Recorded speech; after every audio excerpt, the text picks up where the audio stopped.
அஸ்ஸலாமு அலைக்கும். Hi everyone, welcome back to my channel. இன்றைக்கி இந்த வீடியோவில் நீங்கள் என்ன பார்க்க போகிறீங்கன்னா, பருத்தி கொட்டை சோறு எப்படி ஆக்குறதுன்னு தான் பார்க்க போகிறீங்க. இது செய்கிறதுக்கு ரொம்ப சிம்பிளான இன்க்ரீடியன்ட்ஸ் தான் தேவை. நம்மளுக்கு பருத்தியை ஓவர் நைட் நம்ம ஊற வச்சிடணும்.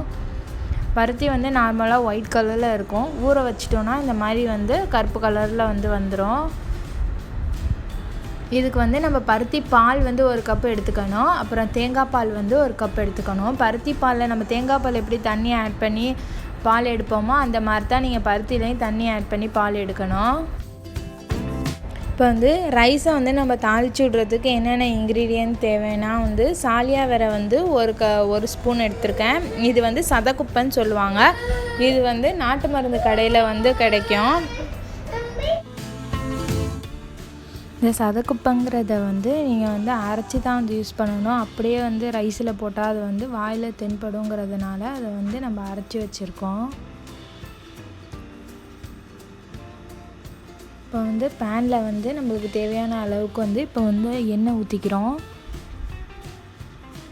இந்த டிஷ் நல்லெண்ணெயில் தான் செய்யணும். அப்போ தான் அதோடய டேஸ்ட் நல்லா என்ஹான்ஸ் பண்ணி கொடுக்கும். அதனால் நீங்கள் நல்லெண்ணெய் யூஸ் பண்ணிக்கோங்க. இப்போ வாசனைக்காண்டி எல்லாம் ஆட் பண்ணிவிட்டு அப்புறம் ஒரு ஸ்பூன் அளவுக்கு இஞ்சி பூண்டு ஆட் பண்ணுறேன்.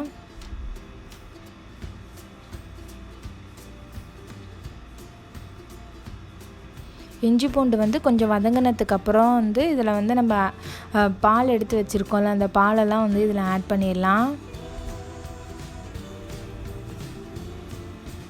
இப்போ ஒரு கப்பு தேங்காய் பால் ஆட் பண்ணியிருக்கேன்.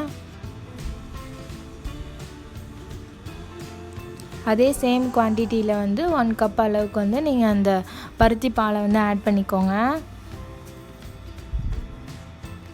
நீங்கள் ரைஸ் எவ்வளோ எடுத்துருக்கீங்களோ அதுக்கான அளவுக்கு தான் நீங்கள் பால் ஆட் பண்ணணும்.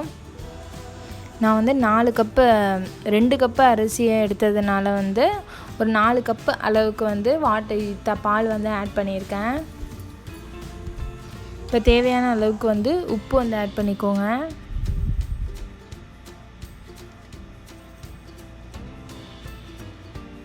இது கொதி வர்றதுக்காண்டி இப்போ மூடி வைக்க போகிறோம்.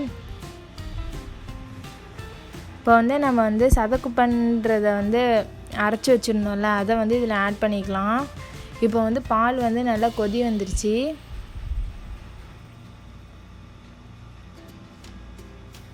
இந்த டைமில் நம்ம ரைஸை ஆட் பண்ணிடலாம்.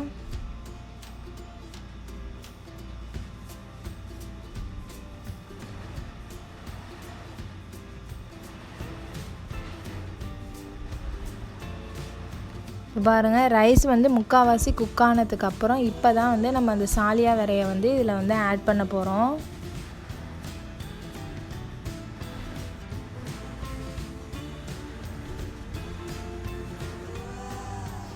இது ரொம்ப ஹெல்தியான ரெசிபி. கண்டிப்பாக நீங்கள் எல்லாம் வீட்டில் செஞ்சு பாருங்கள்.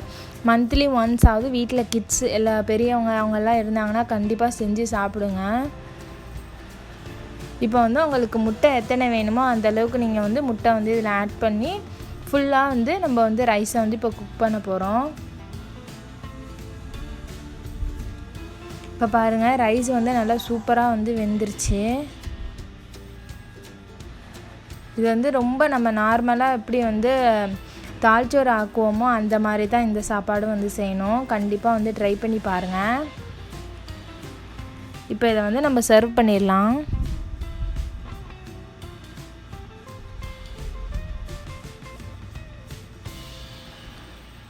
ஐ ஹோப் இந்த ரெசிபி உங்கள் எல்லாருக்கும் பிடிச்சிருக்குன்னு நினைக்கிறேன். பிடிச்சிருந்துச்சுன்னா இந்த வீடியோக்கு ஒரு லைக் பண்ணுங்கள், ஷேர் பண்ணுங்கள். அப்படியே என் சேனலுக்கு மறக்காமல் சப்ஸ்கிரைப் பண்ணுங்கள்.